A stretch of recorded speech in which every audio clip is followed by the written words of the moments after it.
좌 주님만 모시고 영원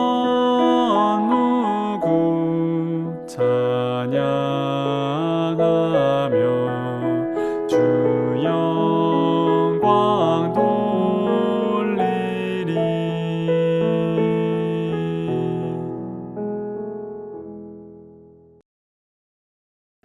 하늘에 계신 하나님 아버지, 우리의 힘이 되어주시고 소망이 되어주시는 하나님의 은혜에 감사드립니다. 어여쁜 꽃들과 초록의 숲을 세상에 펼쳐주시고 저희를 사랑하셔서 초록의 천연계 속에서 마음껏 하나님의 사랑을 느끼게 해주셔서 또한 감사합니다. 저희에게 진리의 말씀을 깨닫게 하시고 그 말씀을 전하며 살도록 인도하여 주시옵니 감사합니다. 순종하며 믿음으로 삶을 승리하도록 도와주시옵소서.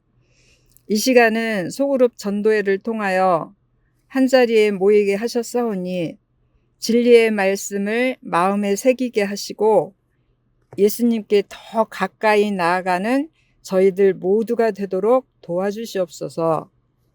그래서 하나님의 자녀로 부족함 없는 저희들 되게 원합니다.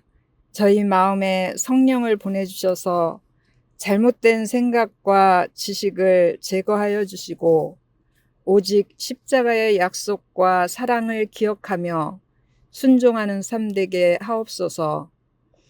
이 시간 말씀 주실 목사님 김윤민 목사님께서 성령 충만한 은혜의 말씀을 선포하실 때 능력 허락하여 주시옵고 듣는 저희들에게 큰 감동이 될 수 있도록 인도하여 주시옵소서. 이 모든 말씀을 예수님 이름으로 간절히 기도드립니다. 아멘. 사랑하는 여러분, 우리는 서로를 통해 완성되는 구원의 여정을 걷고 있습니다.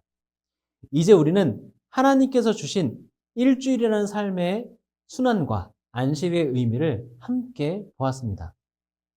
안식일은 쉼의 날일 뿐 아니라 하나님과의 관계를 회복하고 나 자신을 돌아보며 이웃과 함께하는 날이었습니다. 그렇다면 질문이 생깁니다. 내가 회복되었다면 그 회복은 누구를 향해 가고 있나요? 오늘 우리는 하나님과 연결된 구원이 어떻게 이웃과의 사랑으로 이어지는지 함께 살펴보려고 합니다. 너가 있어야 내가 있다.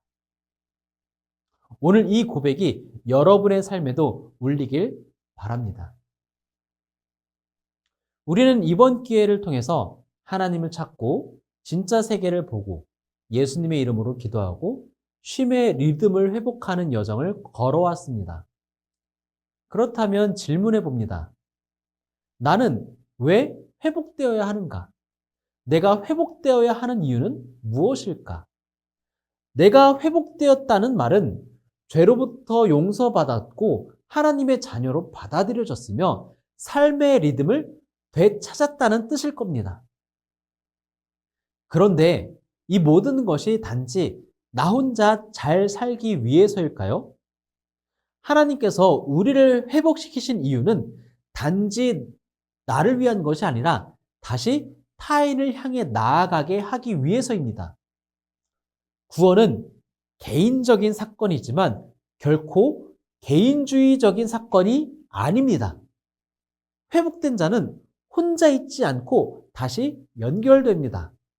하나님께서는 우리가 서로 연결되어 살아가도록 창조하셨습니다. 오늘 우리는 그레이스의 마지막 여정을 함께 걸으려 합니다. 너가 있어야 내가 있다. 이 말은 단순한 감성적 표현이 아닙니다. 성경이 말하는 인간의 존재의 본질이며 구원이 완성되는 방식입니다.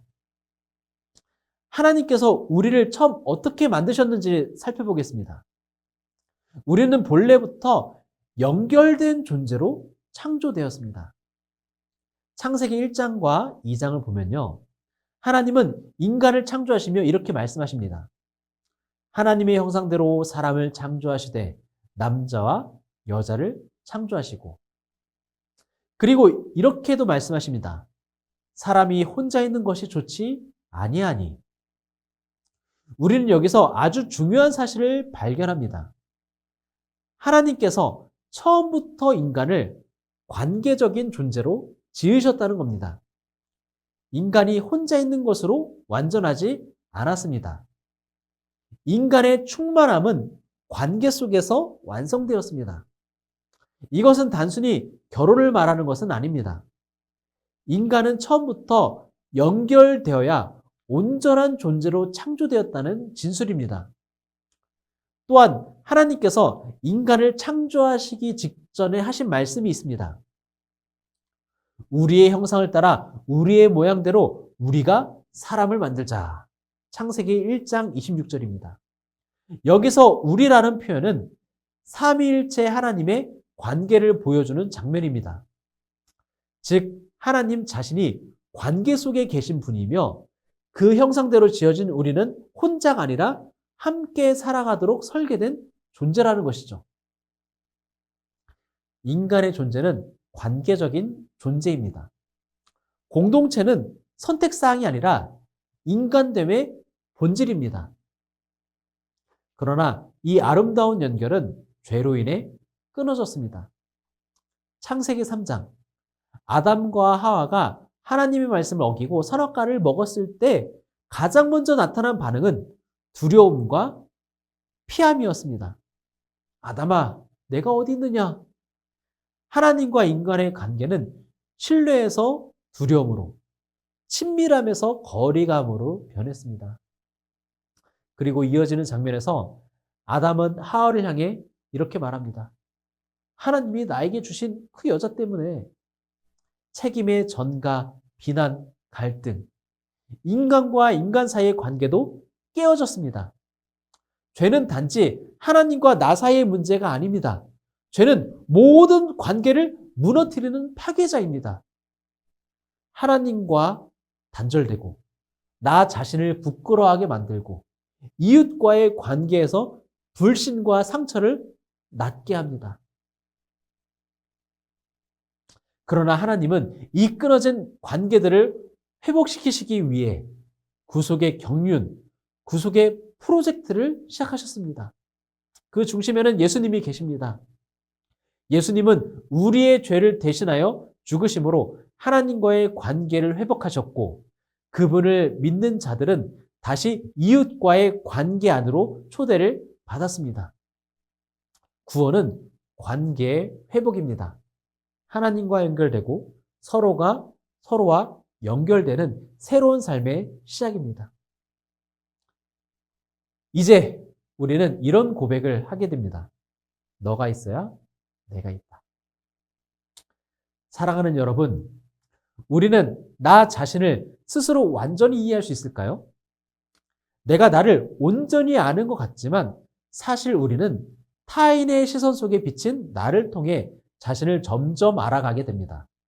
이 개념은 사회학자 찰스 호턴 쿨리가 1902년 인간 본성과 사회 질서에서 제시한 거울 자아라는 이론에서 비롯됩니다. 그에 따르면 인간은 타인이 나를 어떻게 볼지 상상하고 그 시선을 통해서 나를 평가하며 그 평가에 따라 내 자아를 형성한다고 말합니다. 이 말은 곧 너가 있어야 내가 있다는 말과 통합니다.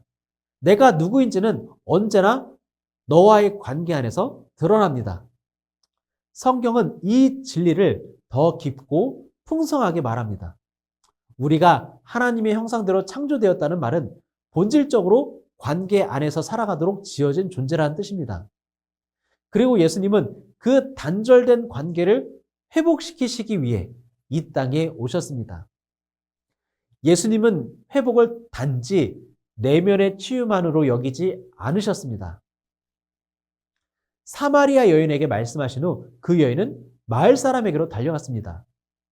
삭개오를 부르신 후 그의 집에 들어가셨고 삭개오는 자신의 재산을 나누겠다고 고백했습니다. 예수님께서 주시는 구원은 항상 관계로 확장됩니다.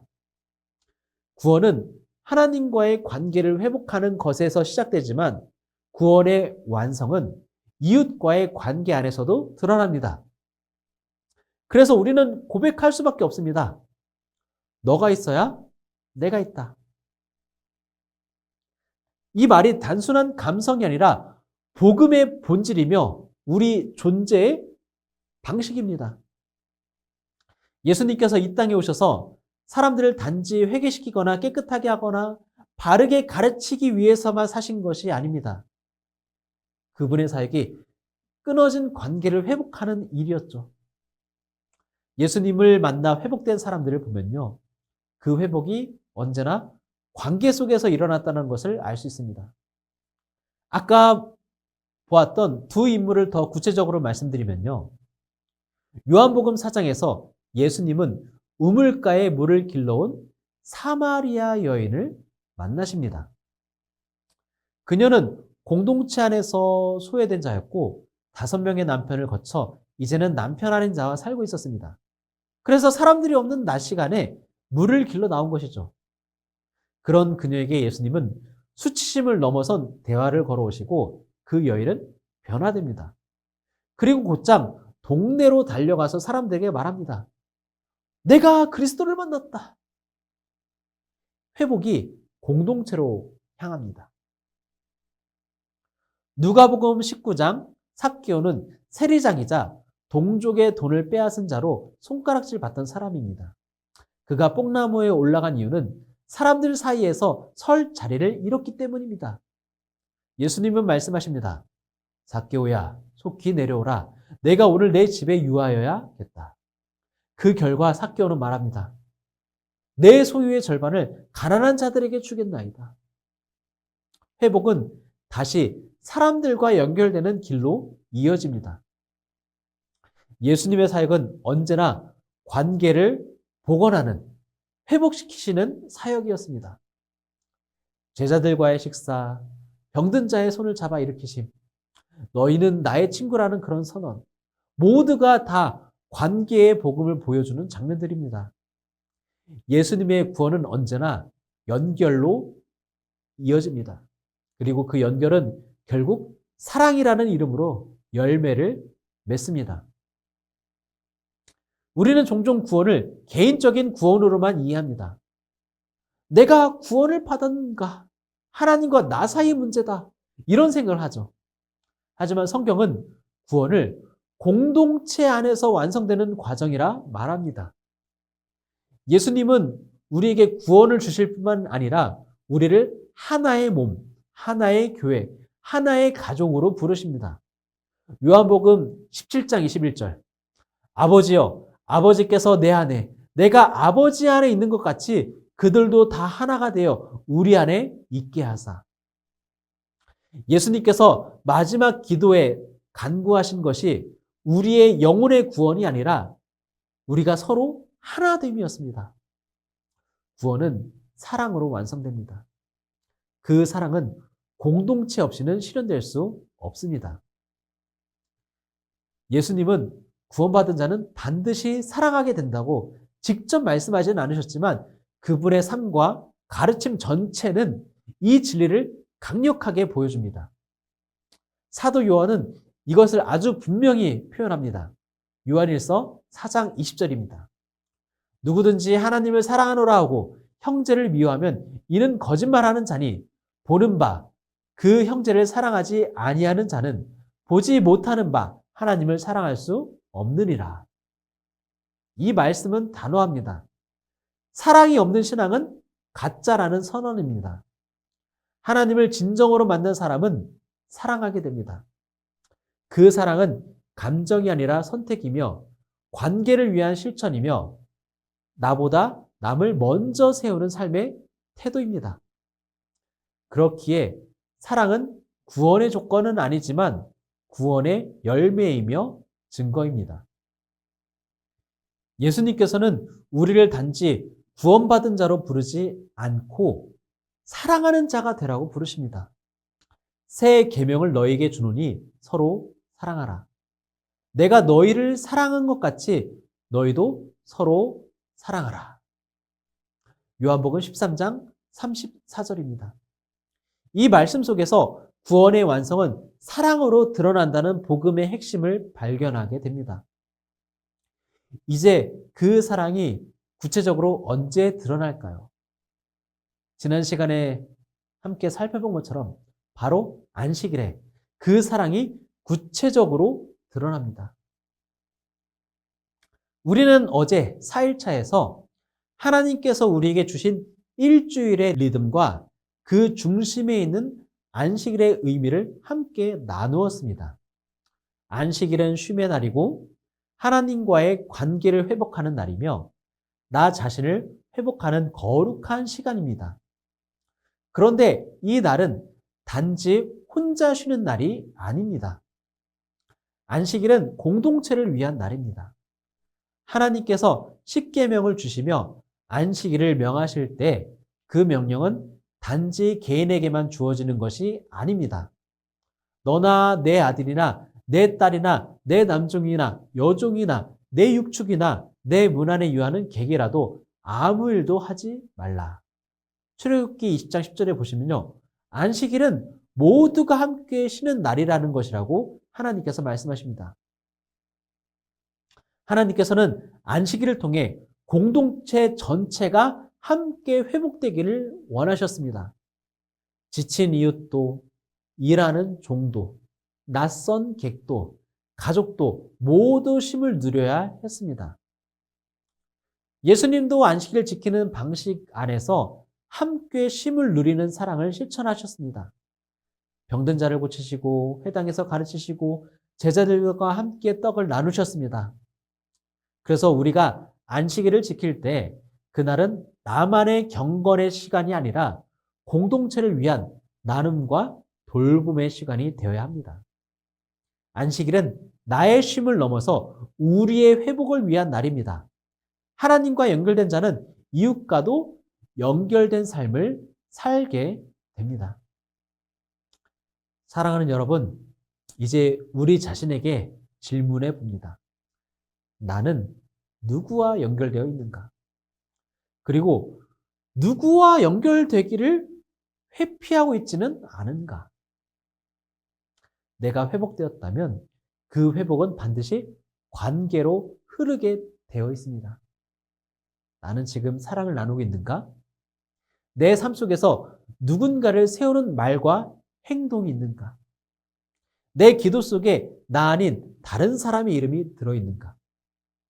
하나님은 우리를 복 받은 자로 부르실 뿐 아니라 복이 되는 자로 부르셨습니다. 내가 받은 은혜는 다시 누군가에게 흘러가야 하고 그 연결이 살아있는 것이 바로 너가 있어야 내가 있다는 삶입니다. 혹시 지금 누군가와의 관계가 끊어져 있나요?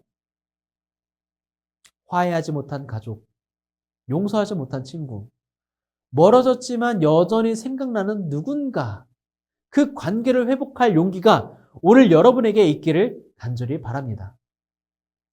내가 회복되었음을 믿는다면 이제는 사랑하는 자로 살아가야 합니다. 예수님은 우리가 사랑 안에서 하나 되기를 원하십니다. 그리고 그 연결 속에서 구원의 완성이 이루어집니다. 사랑하는 여러분, 우리는 그레이스 여정을 함께 걸어왔습니다.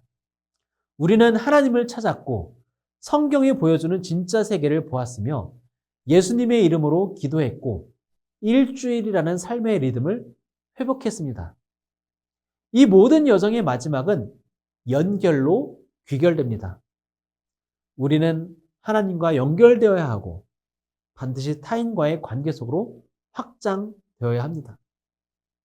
왜냐하면 하나님은 우리를 사랑받는 자이자 사랑하는 자로 부르셨기 때문입니다.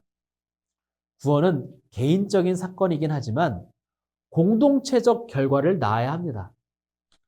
하나님께로 돌아온 자는 이웃에게로 나가야 합니다. 예수님의 이름으로 살아간다는 것은 그분처럼 사랑하는 삶을 선택하는 것입니다. 화해를 선택하고 용서를 시작하고 먼저 다가가고 누군가를 기다려주는 삶입니다. 오늘 우리는 고백합니다. 너가 있어야 내가 있다. 그 고백은 단지 감정이 아니라 복음의 선언이며 하나님의 형상대로 살아가는 삶의 실천입니다. 이제 회복된 우리는 다시 사람들에게로, 다시 공동체 안으로 나아갑시다. 사랑은 구원의 열매이며 그 사랑이 세상 속에서 하나님의 존재를 증명하게 될 것입니다. 그레이스의 모든 여정을 마치며 우리는 깨닫게 됩니다. 하나님, 진리, 구원, 쉼, 사랑. 이 5가지는 따로따로 분리된 것이 아니라 한 흐름 안에 있는 하나의 복음의 이야기입니다. 우리의 삶이 그 이야기로 이어지기를 기도합니다. 그레이스, 그 은혜의 여정 위에 여러분을 축복합니다. 감사합니다.